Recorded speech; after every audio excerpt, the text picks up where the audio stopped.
করতে বসাইয়ে রাতে একটু জল নিয়ে শুদ্ধ করতে না ওম বিষ্ণু শ্রীকৃষ্ণ অনেক রকমের। কারণ এখন তো আর ওই গোড়ামি নাই। আগে বলতো শুদ্ধ ওম উচ্চারণ করতে পারবে না, এই জন্য ওমের জায়গায় শ্রী বলতো। আমি যখন দেখলাম যে মূল মন্ত্রের আগে ওম রয়েছে, আমার এই ছোট বোনটার শ্বশুর যখন মারা যান আমি তখন ছিলাম সেটা চারটের সময় ঠাকুর মশাই দেখি যে শ্রী বিষ্ণু পাই। আমার নাম ঠাকুর মশাই শ্রী বিষ্ণু কেন বলছে? ওম বিষ্ণু বলছে শুদ্ধে তো উচ্চারণ। আমি একদম ওইসব কথা বলবেন না। এখন ব্রহ্ম গায়ত্রী ওটা কিন্তু মোবাইলে রিংটোন হচ্ছে, হয় না?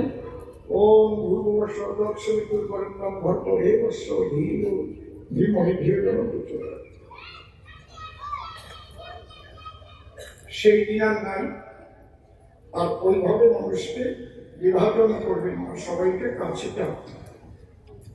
দলিত পতিত লাঞ্ছিত বঞ্চিত যারা আছে শ্রীমান মহাপ্রভু সবাইকে টেনেছেন কাছে। তিনি বলেছেন মুচি হয়ে সূচি হয় যদি কৃষ্ণ ত্যাজে, আর সূচি হয়েও মুচি হয় যদি কৃষ্ণ ত্যাজে। তিনি বলেছেন ব্রাহ্মণ ক্ষত্রিয় বৈশ্য শুদ্ধ কেন নয়? যে কৃষ্ণ তত্ত্ববিদ্যা সেই গুরু হয়, সেই বৈষ্ণব। এই যদি না হতো তাহলে বিদাস মুচিকে কি বৈষ্ণব বলে নিমন্ত্রণ দিত? এইগুলো ভুলে যান। এতে হয়েছে সমাজটা খান খান, বহু দরিদ্র হয়ে গেছে মুসলমান। আকাশ আলী বিশ্বাস, হায়দার আলী মন্ডল, হান্নান আলী সিদ্ধার্থ, 700 বছর আগে একটা মুসলমান ছিল নাকি বাংলায়? আপনাদের এই গোড়ামির জন্য কিন্তু এই মানুষগুলো মুসলমান হতে বাধ্য হয়েছিল। আর এগুলো করবে না। এই জন্যে এখনকার সময় আর তখনকার সময় কিন্তু আপনার সবাইকেই বলছে। এখন বহু ব্রাহ্মণ পরিবারের সঙ্গে যাদের তথাকথিত শুদ্ধ পরিবারে উচ্চ শিক্ষিত তাদের বিবাহ বন্ধন হচ্ছে, এগুলো আগে ছিল না।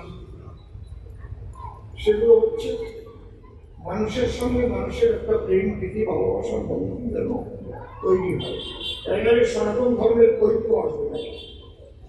ওই যখন বসছে শ্রাদ্ধ করাতে তখন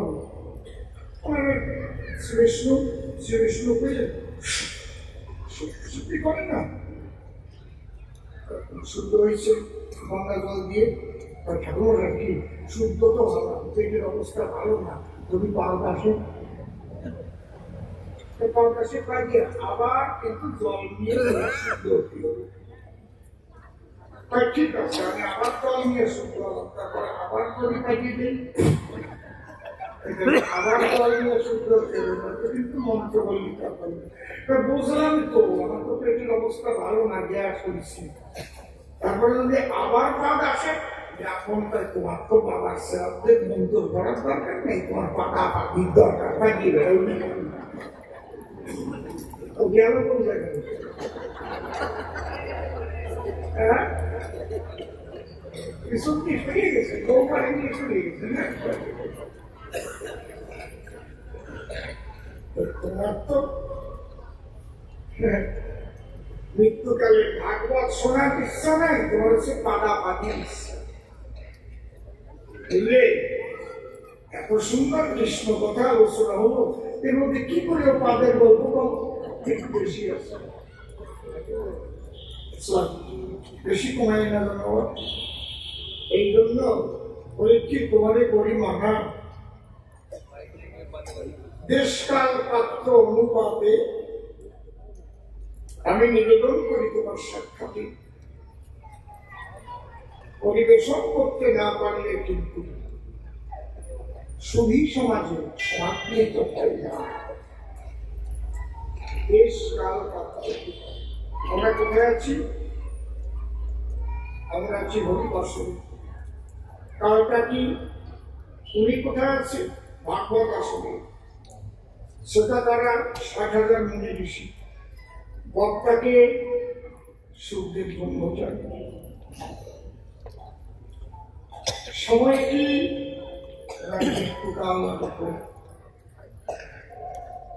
পাত্রকে তোমার সামনে সুখদেব ব্রহ্মচারী। এই সময় কি পাদের গল্প পাওয়া যায়? আপনারা কি যায় কি? কখনোই। দেখ, মানুষ আশাবাদ করে গল্পের অবতরণ করেছে। আসলে আরো অনেক গল্প ছিল, তার একটা বললে ভালো হতো। তবে ওটা তিনি প্রশ্ন করেছে, সব কয়টা জবাব আছে। আমি এখানে গান গিয়ে তার মধ্যে দিয়ে জবাবের কথাগুলো আপনাদের শুনিয়ে দিতে পারছি।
করে এই বিশ্বপথে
সহচরকে বলি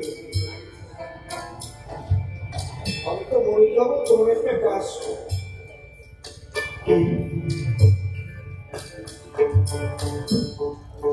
আমার যে কফিন অর্থাৎ মৃত দেহ ওটা বহন করাবে আমাকে যারা চিকিৎসা করেছে যে ডাক্তার পান্ডা তাদের তা ভিতরে নিয়ে যেতে হবে। আমি জীবনে যত সম্পদ অর্জন করছি আমার মৃতদেহ সামনে যাবে আর পেছন দিয়ে আমার এই ধন সম্পদ রাস্তায় ছড়িয়ে দেবে আর গোটার হাত খুলে রাখতে সঙ্গে সাথীরা জিজ্ঞেস করল, স্যার আপনি এটা বলছেন? আমি দেখিয়ে দিতে চাই মৃত্যুয়ে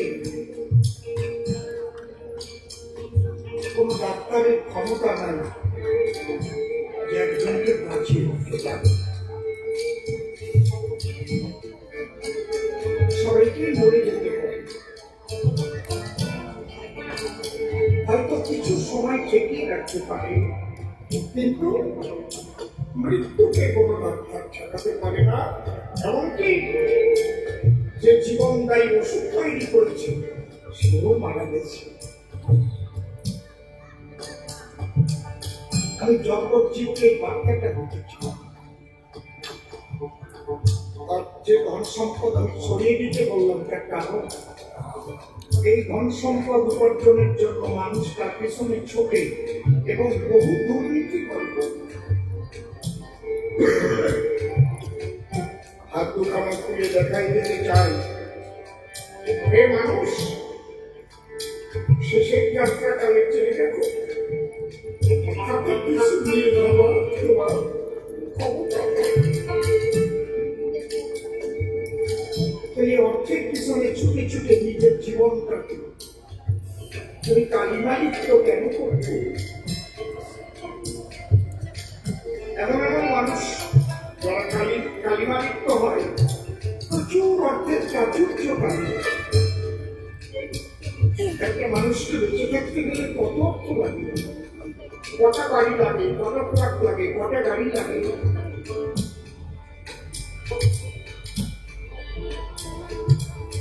খবর নিয়ে দেখুন যারা যারা দুর্নীতিগ্রস্ত হয়ে অর্থ উপার্জন করেছে তাদের অর্থের প্রাচুর্য আছে। বিশাল বিশাল মতের মানুষ, কিন্তু শুধু অর্থের পেছনে ছুটে ছুটে ওরা করে জীবনটা কালিমান হয়েছে।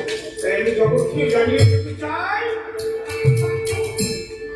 অর্থ উপার্জন করবার জন্য কেউ যেন অসৎ বৃত্তি গ্রহণ না করো। আমার যাবার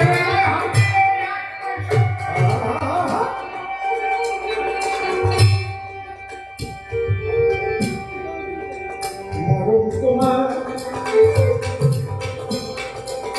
আমি হবে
আমি গর্বিত, আমি আনন্দিত।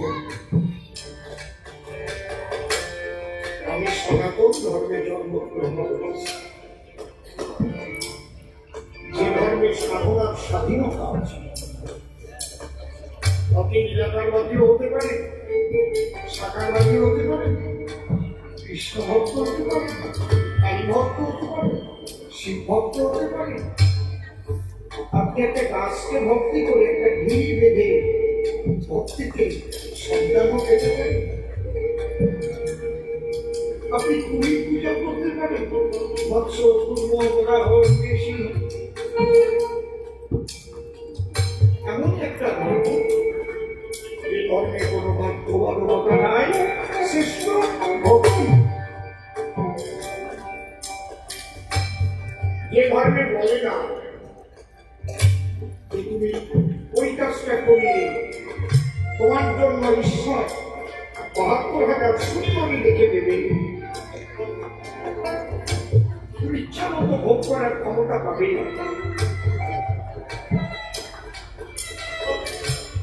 এভাবে বলে আনন্দময় গোবিন্দ চরণ, তুমি যাতে লাভ করতে পারো, সবচেয়ে আনন্দময় জগতে যারা তুমি যেতে পারো। তার জন্য হরিনাম কৃষ্ণ নাম সাধু সঙ্গ ছোট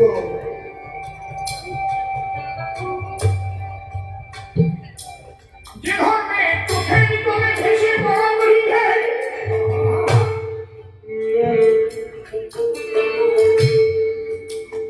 যে ধর্মের মূল সম্পদ প্রেম আর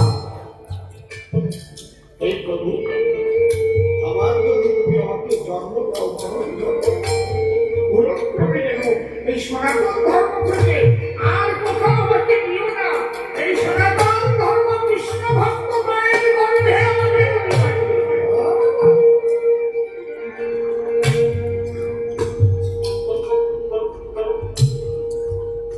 পরীক্ষিত, তোমাকে কৃষ্ণ কথা শোনাতে এসেছি। তুমি মালাবতী কল্প জন্মে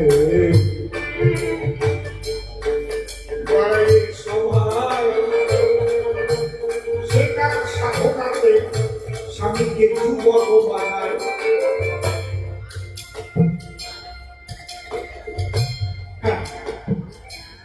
সতীর একটা সতীত্বে বল আছে।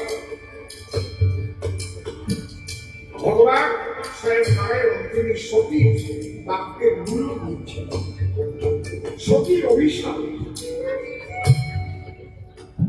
তুলসী সতীর অভিশাপ তিনি নিজের শালগ্রাম শিলা বলছেন নারায়ণের শিলা। মর্যাদা দেয় এই ধর্ম। কত ভালো এই ধর্মের মালাবতী, এই ধর্মের বেহুলা সতী, এই ধর্মের গার্গী, মৈত্রী, লোপামুদ্রা, বড় বড় যোগিনী,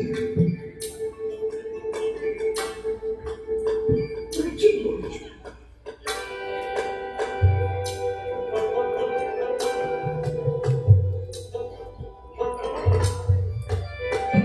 মালাবতী কিন্তু সে একটা ভুল তো করেছে।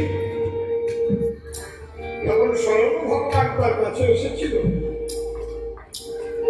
স্বামীর যৌবন না চেয়ে যদি ভগবানের চরণ তলে আশ্রয় দিত, তাহলে পরম শান্তি লাভ করত। ওই যৌবন খুব বেশি দিন থাকে না।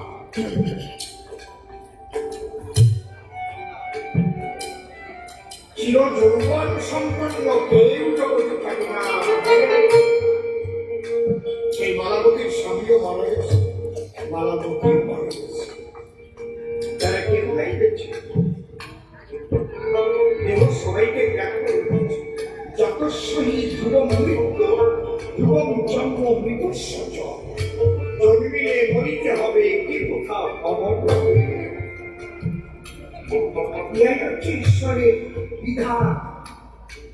হ্যাঁ, কিন্তু হচ্ছে আশীর্বাদ করতে আবার যৌবন প্রাপ্ত হয়ে গেল, আবার ওই যৌবন থেকে ধীরে ধীরে ধীরে ধীরে বৃদ্ধ অবস্থা হয়ে আসবে। বৈকুণ্ঠে যাবে, সেখানে গেলে একটা সুন্দর মালা দেবে। ওই মালার যতদিন মলিন না হবে, ততদিন তুমি বৈকুণ্ঠের সুখ পাবে। ধীরে ধীরে মালা যখন মলিন হয়ে যাবে, ফুলগুলো ছোটে ছোটে শুকিয়ে যাবে, আবার তোমার কর্মফল ভোগ করিতে হবে। এই বর্তমানে জন্ম হবে,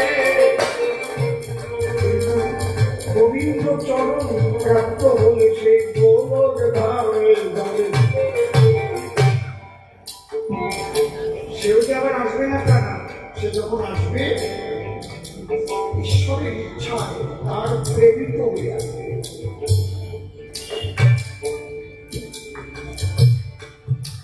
তখন সে কি বলবে? এসেছি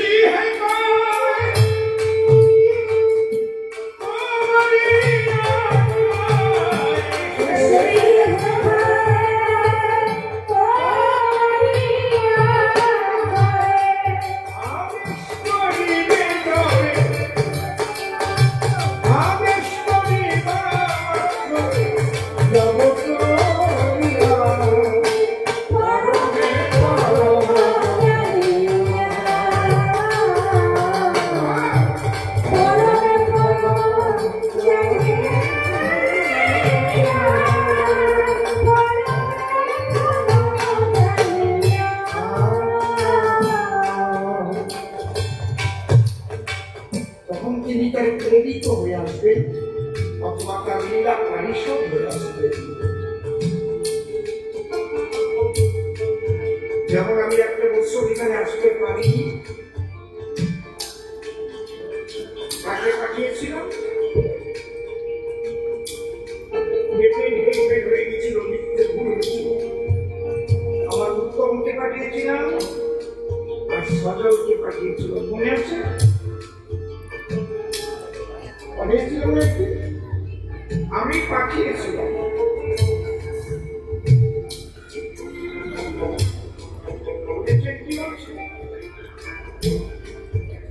ঠিক ওই রকম ঈশ্বর পাঠায় মানুষের কল্যাণ করার জন্য। আমি মানবতীকে শ্রদ্ধা জানাই, কিন্তু আরো ভালো লাগতো যদি বলতো, হে গোবিন্দ, আমি আর কিছু চাই না, তোমার চরণ প্রাপ্ত থাকবো। যেমন গরুর বলেছে,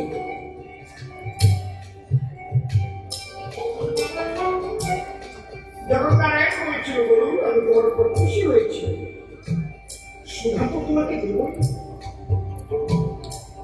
তোমার মাকে উদ্ধার করার জন্য বিনতা তখন দাসী যে কর্তৃক দাসী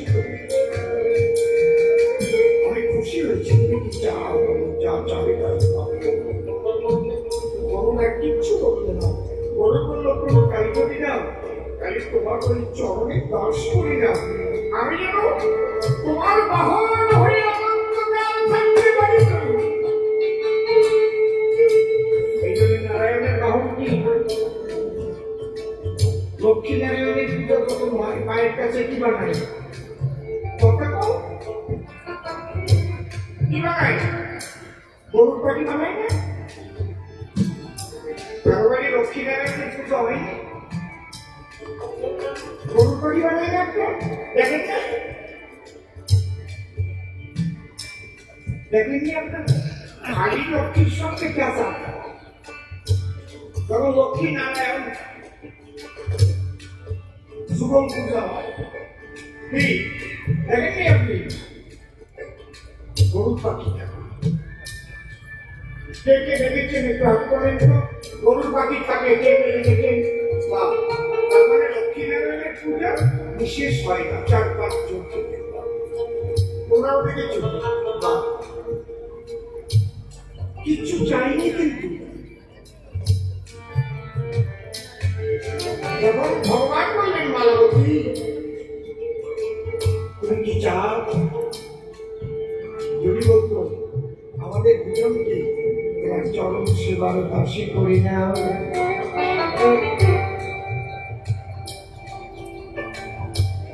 একটু ভালো করে এগুলো দেখবে না। লক্ষ্মী নারায়ণ গরুর তার বাহন, রাধা কৃষ্ণ যেখানে সেখানে কোনো বাহন নেই, কিন্তু সেখানে পদ্মের উপর দাঁড়ানো আছে। শুনলে একটা সতীর কথা, রামায়ণের একটা সতী ছোট্ট একটু ঘটনা বলবো।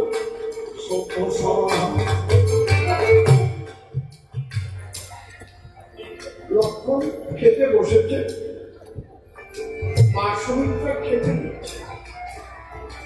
লক্ষ্মণ জানে না মন্থনার কুমন্থনায় কইকেয়ী গিয়ে দশরথের কাছে দুটো বর চায়। লক্ষ্মণ কি জানে? আলো হবে রাম রাজা আজি অধিবাস। লক্ষ্মণের অন্তরিক গুণা বলি সভাপাস, কিন্তু ওদিকে যে দুটো বর চেয়েছে, প্রথম বরে ভরত রাজা হবে, দ্বিতীয় বরে রামচন্দ্র 14 বছরের জন্য বনবাসে যাবে। এটা লক্ষ্মণ। মা সুমিত্রা খেতে দিচ্ছে আর চুপ করে কাঁদছে, আর আঁচল দিয়ে চোখ মুছছে। তখন দেখে পেলে ডেকে বলে, মা মা বলো তো তুমি আমার সমান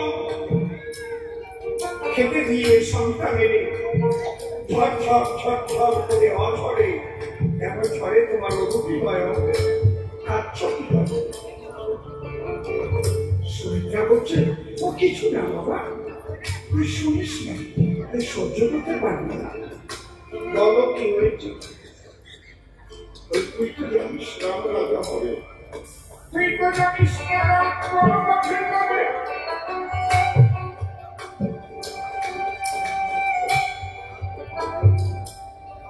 ভরত রাজা হবে আর রাম 14 বছরের জন্য বনবাসী হবে।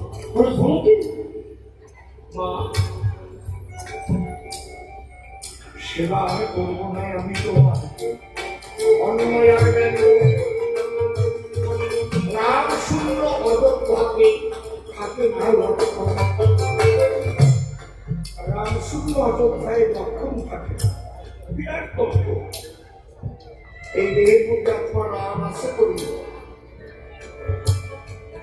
আমাদের লক্ষণ গুলো বোঝা যায়, চোখের লক্ষণ দেখা, কানের লক্ষণ শোনা, পায়ের লক্ষণ সরবর না, তো হাঁটার লক্ষণ ভালো না, কিন্তু ঠিক করে হাত একদম হয়ে দেবো, তো তাকানোর লক্ষণ কিন্তু ভালো না রে,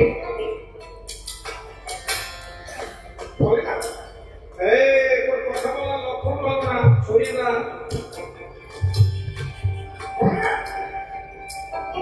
আত্মারাম যেদিন এই দেহযোদ্ধা থেকে বিদায় নেবে, সেদিনই লক্ষণগুলোকে থাকবে চোখ থাকবে, দেখিবে না, চলবে না, এই মুখে যাবে, কথা বলবে না। অযোধ্যা থেকে রাম বিদায় নিলে সেই অযোধ্যায় লক্ষণ আর থাকে না।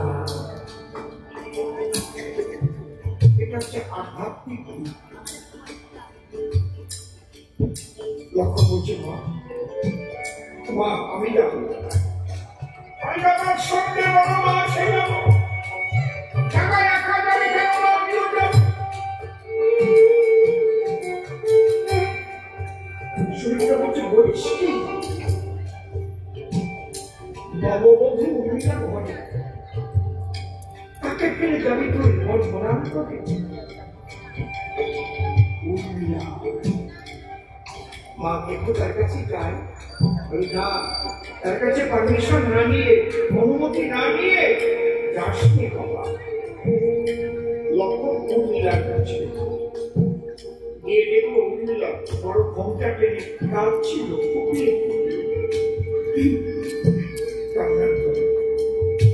লক্ষণটাই দেখে দেখে বলে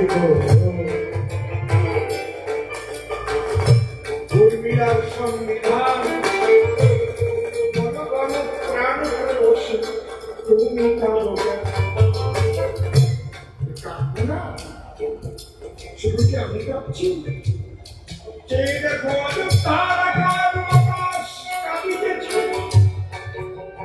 পশু পাখির চোখে পড়িতেছে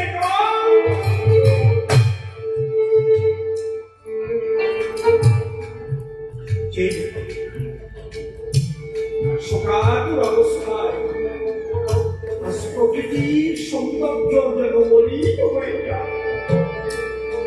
কেন বনবাসে যাবে আমার রাত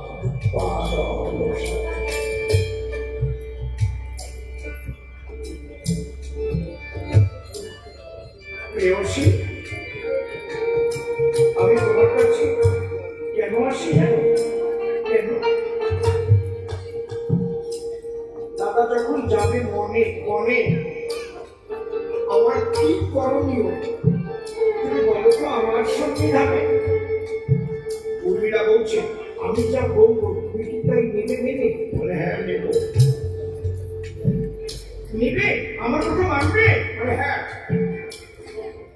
যদি আমার কথা মানো তাহলে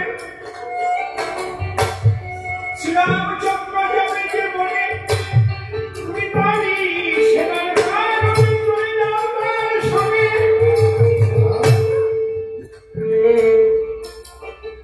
তুমি কি বলছো? লক্ষণ এবারে উল্টো বলবো, তুমি আমার নবমরিতা পরিণীতা বলছো, তুমি আমাকে চাও না, আমি তোমার স্বামী। উর্মিলা বলছে তোমাকে চাই না, চাই না তা আমাকে বনে পাঠাতে চাই, আমি তোমাকে এই কয়টা দিন চাই,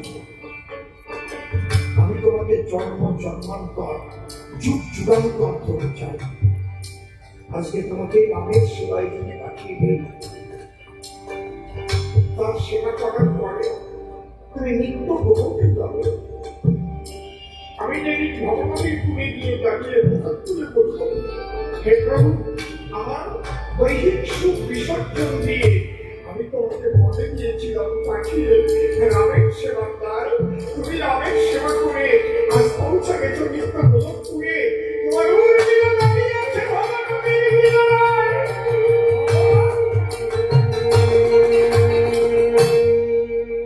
একবার আমাকে নাও, সেদিন দেহ তো পুরে হবে ছাই, আত্মার তো মুক্ত নাই, আমার আত্মা তোমার আত্মা যদি মহামিলন ঘটিয়ে নিত্যানন্দে স্থান পায় কাটাইয়া সোনা।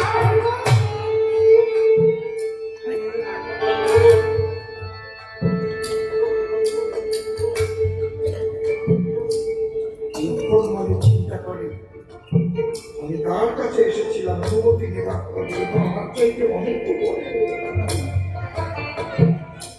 একটা গান আছে না, তোমার আগে আমি যদি যাই দরদি হোক ফিরে দেব তোমার কি করে পাওয়া, সেটা তো আপনার জগৎ। এমনি স্বামী স্ত্রী বিদ্যুৎটা হয়ে গেলে কয়েকজনের এক বিছানায় শয়ন করে, রাতি প্রতি নিয়ে আঘাত করে, পুরো একা একা খাইয়ে মরে। কিন্তু দেহাতিক যে ভালোবাসা আত্মার জগতে যদি কেউ সেই সম্ভ্রান্তে ভালোবাসতে পারে, তাদের ভালোবাসা অক্ষুণ্ণ থাকে অনন্তকাল ধরে। এত কথা বললাম কেন পরীক্ষি, তোমাকে বুঝাবার কিছু সে আত্মার শান্তি পেতে পেতে হলে আমার কথা হবে, আমার কথা হয়ে কথা মন দিয়ে শুনিবে।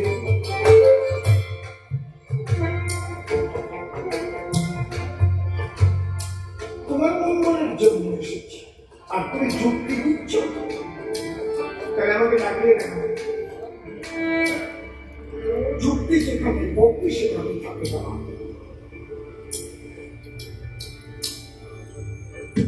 তুমি আমাকে বলছো তুমি যোগের দেশের মানুষ, কি করে ভক্তির দেশে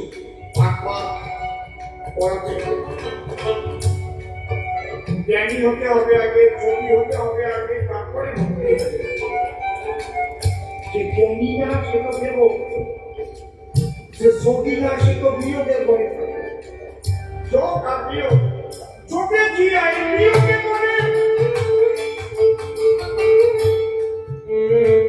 যদি কেউ যোগের ঘরে না যেতে পারে, ভক্তি সে না করতে পারে পারে কোনদিন না।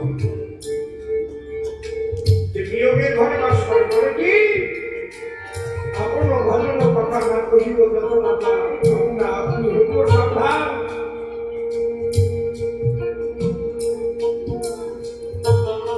তবে আমি অসতত্ব শিখেছি যার কাছে, এটা বলার দরকার সেটা রাজস্বী জনকের কাছে। আমি তো একটা পাখি ছিলাম, শিবের কৃপায় তার চক্র শুনে আমি তার কৃপায় মানুষ হয়ে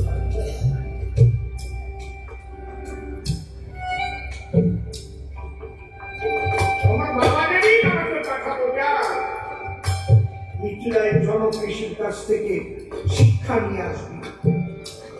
শুধু নাম নিলে পর কাম হবে না, না জানিলে উপাসনা। গোপনে গোপিকার ভজন রসিক ছাড়া জানি লাগে না, হরিব না।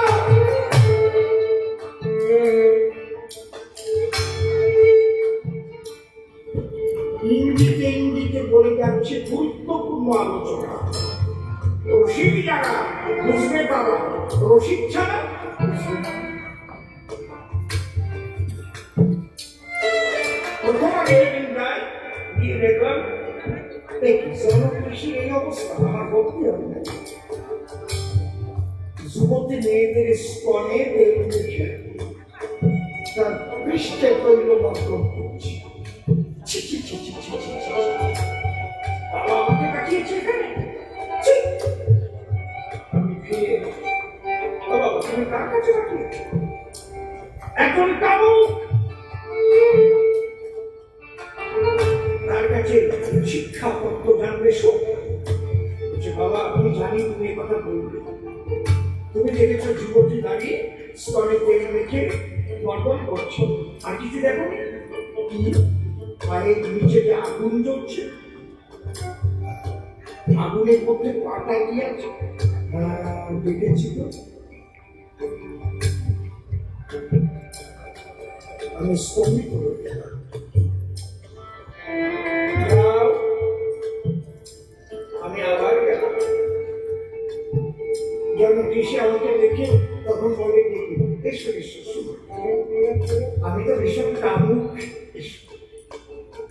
তখন একটা তৈলপূর্ণ বাটি ছিল, একটা বাটিতে একদম ডুবো করে দিল। তেলের বাটিতে হাতে লাগে আর আমার সারা বাড়িটা ঘুরে এসে কোথায় কি কি দেখলে আমাকে বলে যাবে, খবরদার করিও না, এক ফোঁটা তেল যেন পড়ে না। তাহলে কিন্তু ন্যায় পাবে না। কি পরীক্ষা, এক ফোঁটা তেল পড়ে যাবে না, কত সন্তর্পণে। আর কোনদিন তাকানো যায়, কিছু দেখা যায় অনেকক্ষণ ধরে ধীরে ধীরে চলতে চলতে এলাম জনকের ঘাটে, রামকবাটি। এবার জনকটাও কাটি, কি কি দেখে কিছুই দেখতে পারি। কেন ওই তেলের বাটি থেকে লক্ষ্য ছিল রক্তটাও না পড়ে।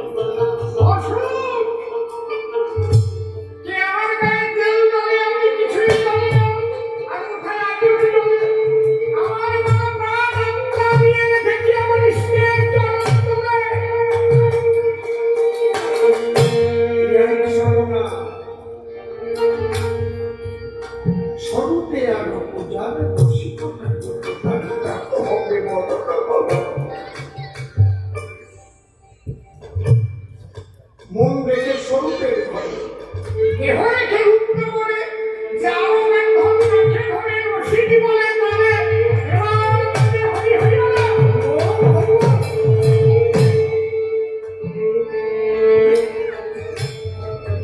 আরে রশিদ গুরু না পারি সে বসবে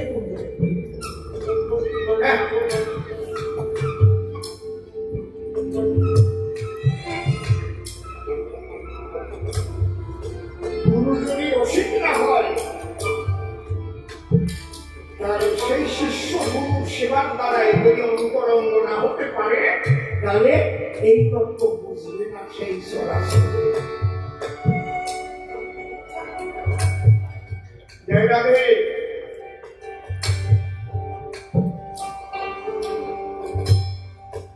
শুধু শুধু কি আমার বাবা শ্লোকটা লিখে দিয়েছি, নিগম বলপত্র বলিতম ফলম সুখম গুণম প্রসন্ন দিতম পিবত ভাগবত রসমালায় গৌর ভক্ত মুনি ভাবিকা।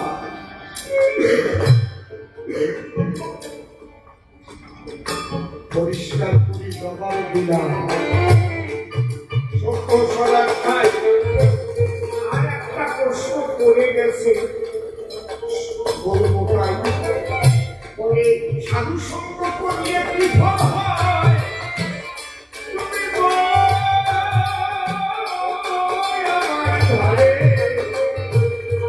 এই কথাটা শুনতে আমার বড়ই ইচ্ছা করে।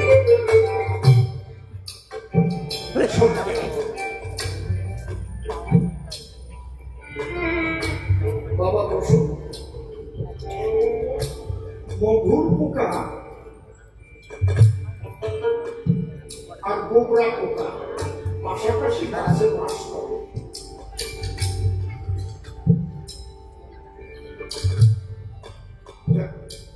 গোবরা পোকা কি খায়? গোবর খায়। পাখি পাখি গুড়ি বানায় গোবরা পোকা। আর মধুর পোকার কাজ কি? এই মধুরের মধু করে আবরণ চাকের মধ্যে জমা রাখে, আমি করে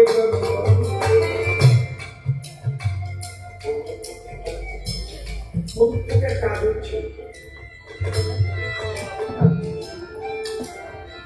গোবরা পোকা এসব হচ্ছে ভাই আমরা পাশাপাশি থাকি, ভাই আমাদের দেখা দেখি এসব আমরা একটু বন্ধুত্ব করি। তোমাকে আমি নিমন্ত্রণ দিলাম, আগামী মঙ্গলবার তুমি আমার কাছে আসবে, ওখানে তোমার জন্য সেবা ব্যবস্থা হবে, ঠিক আছে? মধু পোকা গেছে, গোবরা পোকা অঞ্চলে পাতায় পাতায় একেবারে নগদ নেতা নগব, 2-3 দিন আগে নেতা নগব পচা গোবর কুড়ি পাকায় পাকায় রাখছে তাই খাই মধুর পোকা গোবর খাই মধুর পোকা গেল সর্বনাশ এগুলো আমার খাদ্য নয় বলছে ভাই আমি এসেছি তোমার নিমন্ত্রণ রক্ষার দায় আজকে আমার সকাল থেকে বেসিক্যালি ডিসেন্ট্রি হয়েছে আমার কিচ্ছু খাওয়ার সম্ভব হয় ইংলিশে বললাম যাকে বলে রক্ত আমার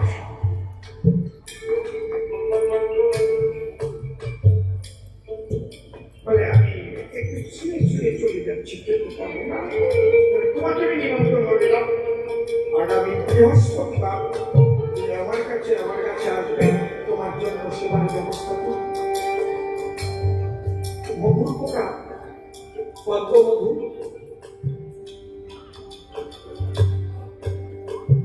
সর্ষে ফুলের মধু তারপরে বিভিন্ন ফুলের যে মধু হয় না যে কলকে জমা পাবো লম্বা লম্বা তাদের শুষে শুষে মধু খেতাম খেয়ে বেড়াতাম সব তারপরে ভাগ ভাগ করে পোকরা পোকা এসে বসে চাটা দিয়ে গোবর খাওয়া রস পাচ্ছে মধুর পোকা বলে ভাই তোমার এই জিনিস খাওয়ার অভ্যাস নাই আমার কাছে জিপ ধরিয়ে ভালো করে পরিষ্কার করি গোবর দিয়ে জিপসন দিয়ে পড়ে এইবার সাবু এইবার যখন চাটা খেয়েছে মিটিয়ে লাগিয়েছে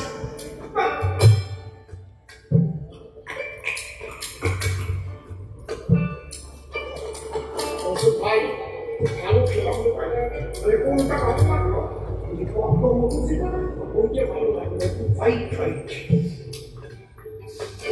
আর পাওয়া যায় না অঞ্চল নিয়ে যায় কত আসে কত ভুলে বসাইতেছে না খাও বসে মধু খেতে খেতে খেতে খেতে খেতে খেতে আকুল হয়ে গেছে আর যেই প্রভাব হয়েছে তত আস্তে বন্ধ হয়ে গেছে ওর মধ্যে আটকা পড়ে গেছে মালি এসেছে ওটা শুদ্ধ কেটে নিয়ে বাগানে নিয়ে গেছে কৃষ্ণ ভক্ত ঘটের মধ্যে ওইটা নিয়ে ঘটের জলে যেই গেছে জল পাইয়া আস্তে আস্তে আস্তে আস্তে সন্ধ্যা করে ভক্ত পাউনি দিয়েছে গোবরা পোকা কাকাস কোন জায়গায় কোন জায়গায় মধুর পোকা ঘুরুর ঘুরুর করে পিছন পিছনে আসে তাই ভাই এটা রাধাগোবিন্দ মন্দির তুই একবার স্মরণে পৌঁছে এনেছিস সে গোবরা পোকা নোংরা পোকা ভাড়া রেখেছিল মধুর পোকাকে স্মরণ পেলে গোবিন্দ স্মরণ পেল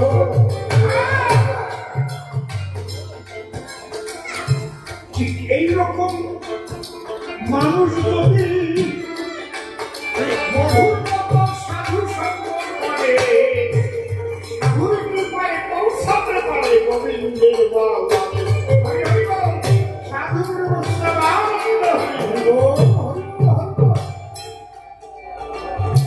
সঙ্গ দোষ আর সঙ্গ গুণ ভালো সঙ্গ নিয়ে গোবরা পোকা হয়েও গোবিন্দের চরণ আর খারাপ সঙ্গে কি হয় জানা একটা সারস পাখি বটবৃক্ষে বাসা বেঁধে রয়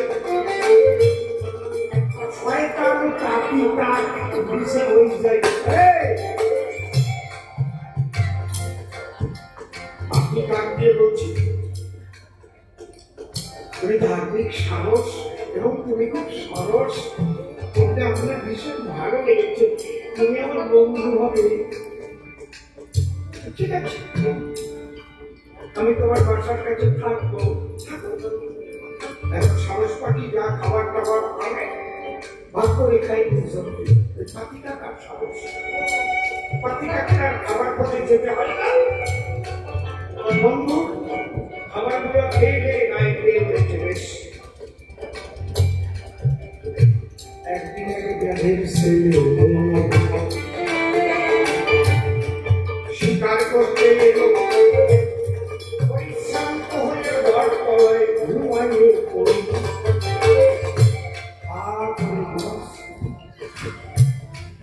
ঠিক উপরে পাখিটা হা করে ঘুমিয়ে গেছে।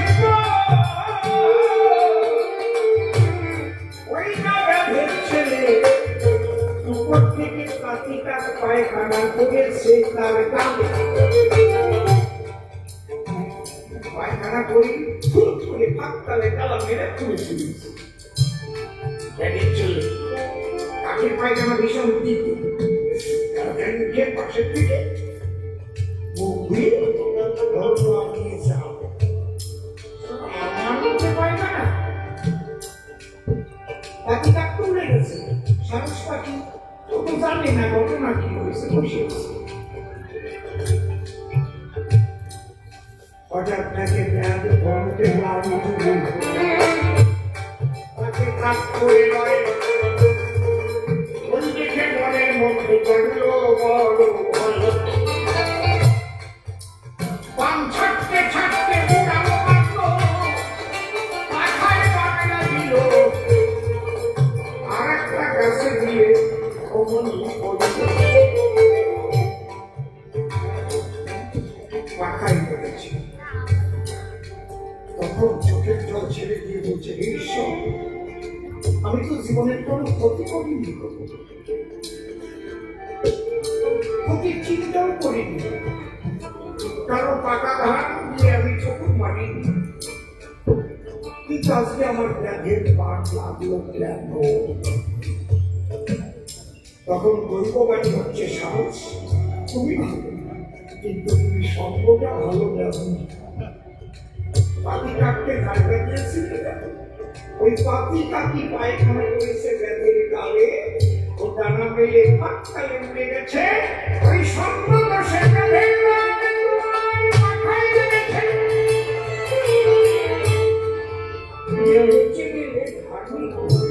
বুকে রাখবো, যাও ভালো হতো। তখন সাহস পাখি উচ্চস্বরে ডেকে বলে, পৃথিবীর ভীষণ নারী বলে, তোমাদের পরিমাণা জীবনে কেউ কোনদিন বসবাস সঙ্গ করো না, সাধু সঙ্গ করো, সঙ্গে সঙ্গ করো।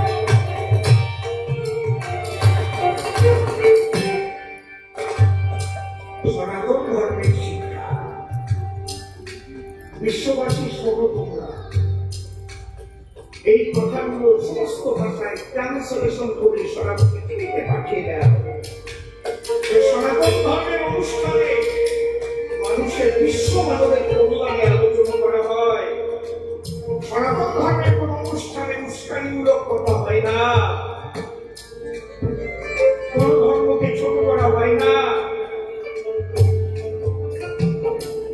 যদি কোন ধর্ম অপর ধর্মকে হিংসা করে, জেনে রাখবেন সেই ধর্মমত কোনদিন ভালো নয়, ওটাকে ধর্ম বলেই মানা যাবে না। আমার ধর্মের মানুষ বলেছি, সুমনে মানুষ ভাই, সবার ধর্ম সত্যতা আমার ধর্মের মহামানবেরা বলেছে, বহুকে সম্মুখে তোমার ছাড়ি কোথা খুঁজেছ ঈশ্বর, জীবের প্রেম করে যেই জন সেই জন শুনেছে ঈশ্বর। কোথায় বলেছে? সুমনে হিন্দু ভাই, সবার পর হিন্দু সত্যতা হয় আছে কি?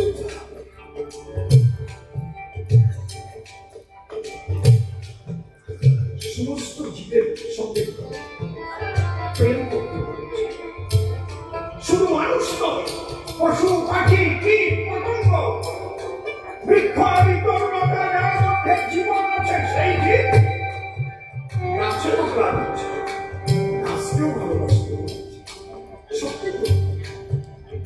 শেখ জগদীশচন্দ্র বসু প্রমাণ করেছে, গাছ কাটলে কাঁদে,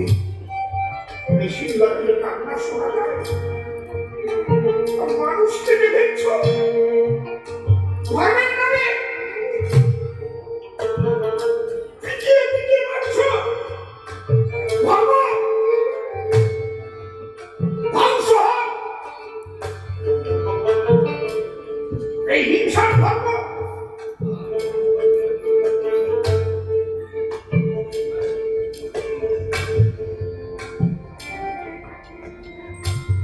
সনাতন ধর্মের শিক্ষা দিচ্ছে জীবে প্রেম করো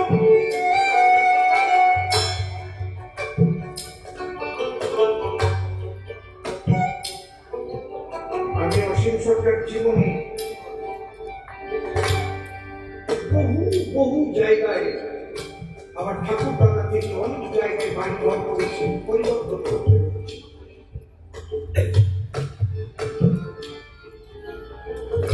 আমার জীবনে 1 2 3 4 জায়গা পরিবর্তন আমার একটা জায়গা 12 বছর বাস করেছিলাম যেদিন ওই বাড়িটা বিক্রি করে আসছি নিজের হাতে একটা নিম গাছ লাগিয়েছিল আমার মনে হচ্ছিল যে নিম গাছটা কাটছে আমি তাকে জড়িয়ে ধরে টেনে ফেললাম বন্ধু বনটা থেকে অনেক দূরের কাছে আসতে হয়তো আমি গান বাজনা করি তাই রেল স্টেশনের পাশে আমি করতে যাচ্ছি বাড়ি ওকে জড়িয়ে ধরে কান্না কিন্তু সনাতন ধর্ম একটা গাছের প্রতিও মমতা দেখায়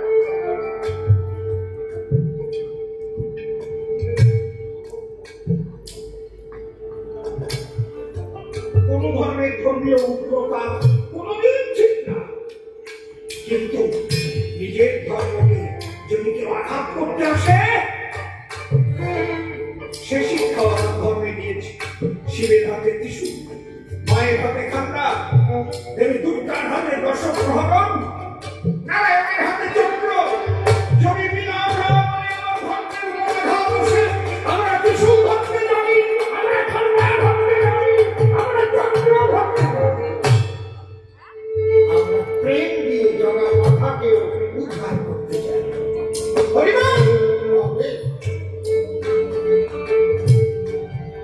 আমরা চাই সারা বিশ্ব শান্তি বিশ্ব পরিবার সারা বিশ্বে মিলুক এক আনন্দের গল্প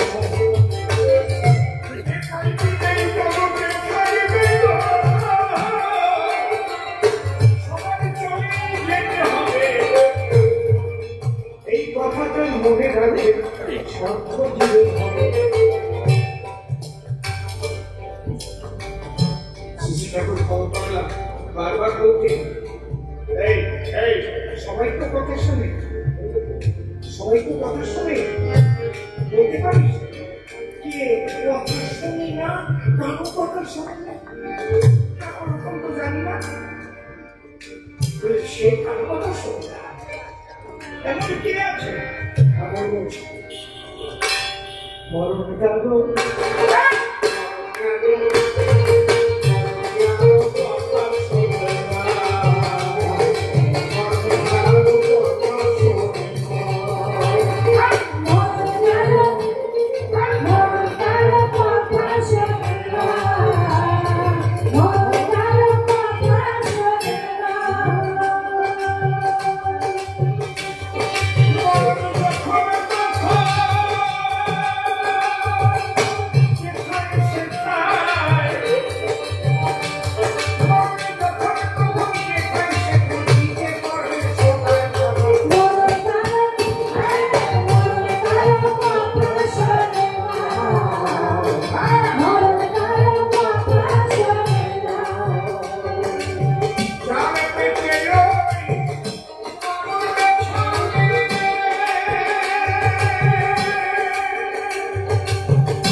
তুমি তো বলছো জল দাও সেটা শুনতে পাইনি।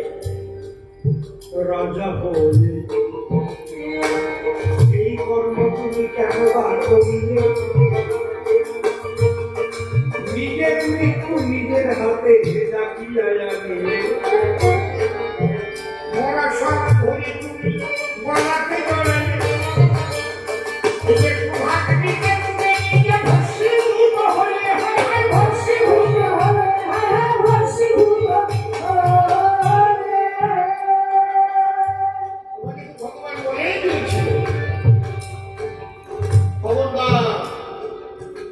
মৃত সত্য কখনো স্পর্শ করবে না। দেরি করবে তার সত্য দিবসের মধ্যে তোমার মৃত্যু হবে, কারণ এটা তোমার কিন্তু চিরস্থায়ী না। মৃত্যুর আগে আমাদের সমস্ত পার্টস সুন্দর থাকলে, সব দিক দিয়ে সবল থাকলে মরে নাকি মানুষ? ধীরে ধীরে ধীরে ধীরে দুর্বল চোখ যায়, দাঁত যায়, সুগার হয়, কিডনি যায়, লিভার যায়, আসন ক্ষমতা কমে যায়, যা খায় তাকে সেগুলোই নেয়, আস্তে আস্তে একটা সুপর্ণা ছাড়া তো আর আমরা মরি নাকি নাকি? তোমার মৃত্যু কারণ হচ্ছে তোমার পূর্ব কথা বিস্মরণ করা। এই জন্য তোমার মৃত্যু হবে বটে, কিন্তু ভাগ্য তোমার ভালো শুনবে এসেছে নিকটে। মুনি ঋষি বেষ্টিত হয়ে আজ ভাগবত শোনায়। ওই বংশের জন্মদিন ছিল বলে গেলে তোমাকে ধন্যবাদ জানাই।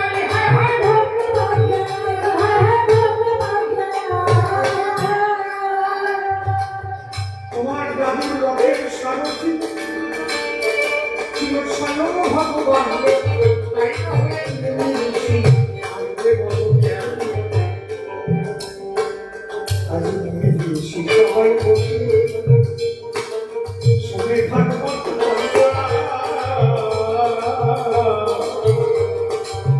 এই ভাগ্য হয় না সত্তা কথা।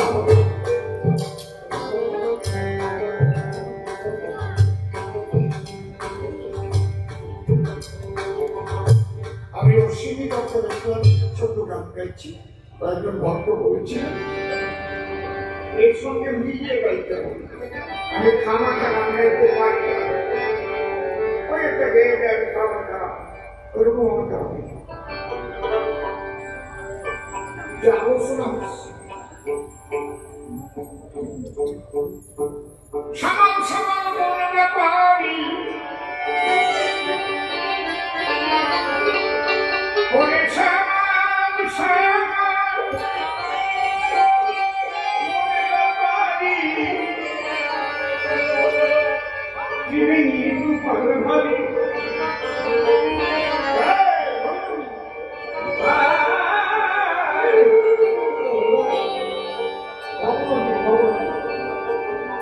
ভগবতী ভাগবতী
একটা গান বহু আগে থেকে বাউল সম্রাট পুনরায় বর্ণিত শিবনা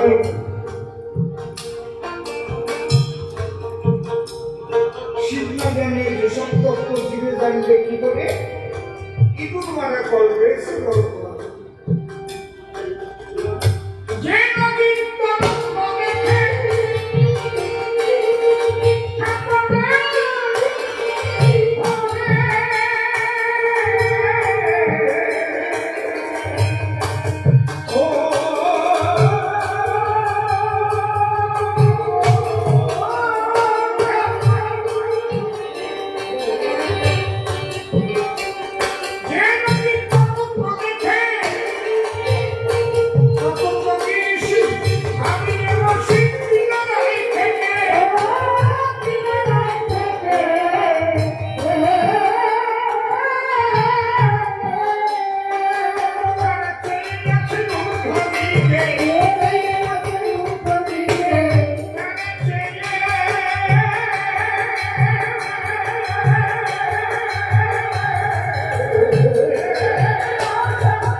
আছে গুরু কৃপাবল আরে সেই সে কেন জানতে পারে কোনখানে কোন জল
Who